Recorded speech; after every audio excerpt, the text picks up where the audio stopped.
আসসালামু আলাইকুম রহমতুল্লাহ। প্রিয় এইচএসসি পরীক্ষার্থী বন্ধুরা, আশা করি সবাই ভালো আছো। এইচএসসি 24 এবং 25-এর জন্য ফুল ফ্রি কোর্স চলছে। আজকে আলোচনা করব ইংলিশ সেকেন্ড পেপার কোশ্চেন নং 1 প্রিপোজিশনের ক্লাস 2। এর আগে ক্লাস 1-এ তোমাদেরকে একটি প্রিপোজিশন প্র্যাকটিস করানো হয়েছে। আসলে প্রিপোজিশনে সমস্যা হয় না এমন স্টুডেন্ট অনেক কম আছে, তবে প্রিপোজিশনগুলো যদি একটু বুঝে বুঝে প্র্যাকটিস করা যায় তাহলে এই দুর্বলতাটা অনেক অংশেই কেটে যাবে। তো চলো যাই, কথা না বাড়িয়ে আজকের ভিডিওটি দেখে আসি। আজকে আমরা যে প্রশ্নটা নিয়েছি এটা বোর্ড কোশ্চেন। আমরা প্র্যাকটিস করতে হয় প্রিপোজিশন ঠিক কীভাবে সলভ করতে হয় সেই বিষয়টা এখানে সুন্দরভাবে দেখার চেষ্টা করব। তো প্রথম যে বাক্যটা আছে এই বাক্যটার দিকে খেয়াল করো। Corruption is a curse a nation. যদি আমরা এটার ব্যাখ্যা করি, যে গ্যাপের আগের অংশে বলা হচ্ছে কারাপশন ইজ এ কার্স, যার অর্থ হচ্ছে দুর্নীতি একটি অভিশাপ। আচ্ছা, এর পরের যে বাক্যটা, পরের বাক্যে বলা হচ্ছে যে এ নেশন, এর অর্থ হচ্ছে একটি জাতি।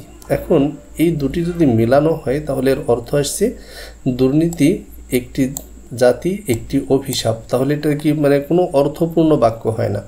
তাহলে বাক্য করতে গেলে, অর্থপূর্ণ বাক্য করতে গেলে কি করতে হবে? এই গ্যাপে যদি আমরা ফর ব্যবহার করি তাহলে এই ফর এ নেশন বললে তখন এইটুকুর অর্থ হবে একটি জাতির জন্য, একটি জাতির জন্য। দেখো বাক্যের অর্থটা ঠিক হচ্ছে যে corruption is a curse for a nation, একটি জাতির জন্য দুর্নীতি হচ্ছে একটি অভিশাপ।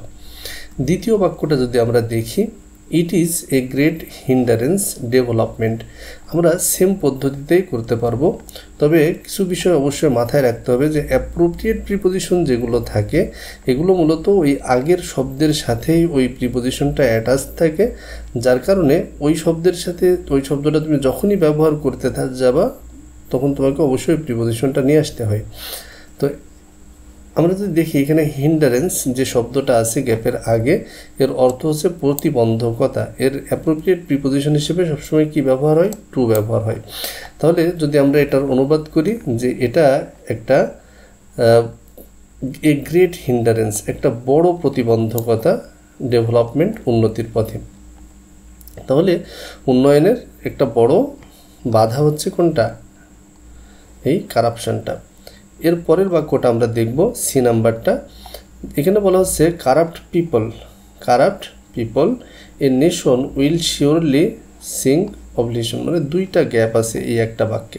আমরা যদি একটু ভালো করে বুঝে দেখি যে গ্যাপের পরে আছে কারাপ্ট পিপল, এখন যার অর্থ হচ্ছে দুর্নীতিগ্রস্ত মানুষ, অর্থাৎ এখানে দুর্নীতিগ্রস্ত মানুষের কারণে বোঝাতে এই প্রিপোজিশনটা ব্যবহার করতে পারেন। আমরা যদি বলি দুর্নীতিগ্রস্ত মানুষের কারণে বা দুর্নীতিগ্রস্ত মানুষের জন্য, তাহলে আমাকে এখানে অবশ্যই কি ব্যবহার করতে হবে? ফর ব্যবহার করতে হবে। আমাদের দেখতে হয় যে এখানে আমি কোন শব্দটা বসালে, কোন প্রিপোজিশনটা বসালে বাক্যটাও অর্থপূর্ণ হয়।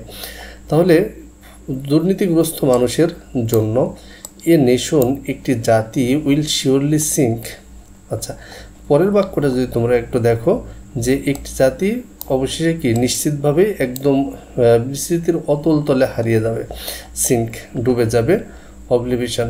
তাহলে এই যে হারিয়ে যাবে, সিঙ্ক এই শব্দটার সাথে সবসময় ইনটু ব্যবহার করতে হয়, এটাও অ্যাপ্রোপ্রিয়েট।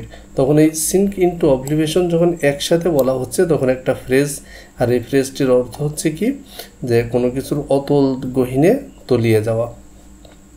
পরের বাক্যটা আমরা দেখি, the common people have no respect.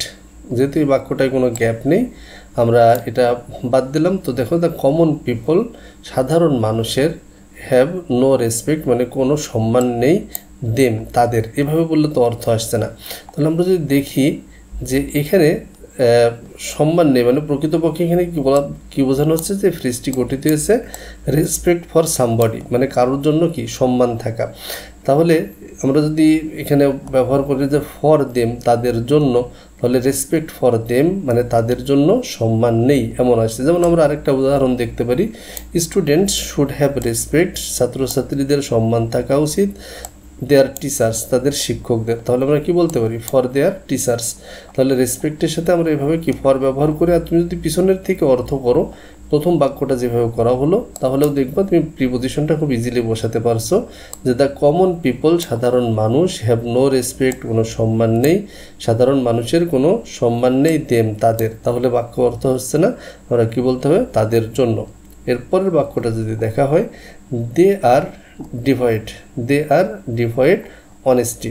আচ্ছা, এই বাক্যটার দিকে খেয়াল করো যে এখানে বিবর্জিত অর্থে, বিবর্জিত মানে কি কোনো কিছু থেকে বিচ্যুত হয়ে যাওয়া, এই হচ্ছে ড্রপ ডিভয়েড, এরপরে অ্যাপ্রোপ্রিয়েট প্রিপোজিশন হিসেবে সবসময় অফ বসে, ডিভয়েড অফ অনেস্টি মানে তারা দুর্নীতির থেকে তারা কি বিচ্যুত। দে স্টিক এর পরের বাক্যটা যদি আমরা দেখি যে দে স্টিক দেয়ার ইভিল অ্যাক্টিভিটিস, তাদের যে ইভিল অ্যাক্টিভিটিস বলতে বোঝানো হয় খারাপ কর্মকাণ্ড মানে অপকর্ম। তাহলে এই যে মগ্ন থাকা, লেগে থাকা, এই অর্থগুলোর জন্য স্টিকের পরে সবসময় টু ব্যবহার করতে হয়। স্টিক টু মানে কোনো কিছুর সাথে কি একদম লেগে থাকা, মগ্ন থাকা। তাহলে আমরা এখানে কি ব্যবহার করব, দে স্টিক, তারা লেগে থাকে কিসে, টু দেয়ার ইভিল অ্যাক্টিভিটিস, তাদের যে খারাপ কর্মকাণ্ড এটার সাথে তারা কখনো কি হয় না, বিচ্যুত ঘটে না, তারা সবসময় খারাপ কাজ করতে থাকে।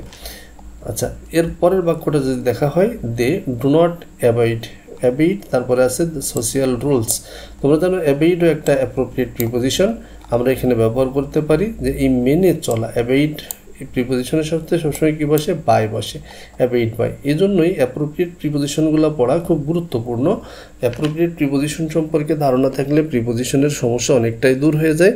তারপরেও যাদের পড়া নেই, সামনে যেহেতু পরীক্ষা, তোমরা বিশেষ করে এই থিমটা ভালো করে খেয়াল রাখবা যে গ্যাপের পরে যে শব্দটা আছে এর আগে আমরা একটা প্রিপোজিশন ব্যবহার করব এবং এই প্রিপোজিশনটা সবসময় এই শব্দগুচ্ছটাকে আগের অংশের সাথে যুক্ত করবে। তাহলে অ্যাভয়েড বাই মানে কি কোনো কিছু মেনে চলা। তো এর পরেরটা যে আমরা পরের গ্যাপটায় বলা হচ্ছে যে morality does not have any effect, morality নৈতিকতা, ডাজ নট হ্যাভ মানে যার কোনো প্রভাব, অ্যানি ইফেক্ট কোনো প্রভাব নেই, দেম তাদের। তাহলে আমরা কি বলতে পারি যে তাদের উপর। তাহলে বাক্যটা দেখো, আমরা এখানে অ্যাপ্রোপ্রিয়েট এরপরে কি ব্যবহার হয়, অন ব্যবহার হয়।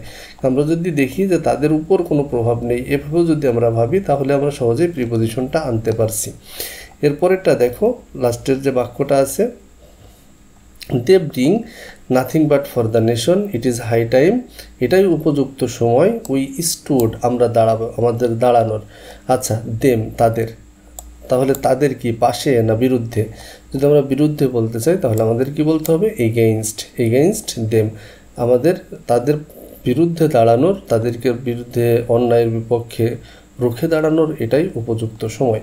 তো আশা করি তোমরা আজকের এই প্রিপোজিশনটা বুঝতে পারছো যে কীভাবে আসলে অর্থ করে করে পড়তে হয়। তুমি যখন অর্থের দিকে ফোকাস করবা তখন দেখবা গ্রামারের বেশিরভাগ অংশটাই কমপ্লিট হয়ে যাবে। তো ভিডিওটি ভালো লাগলে তোমার বন্ধুদের সাথে শেয়ার করতে পারো।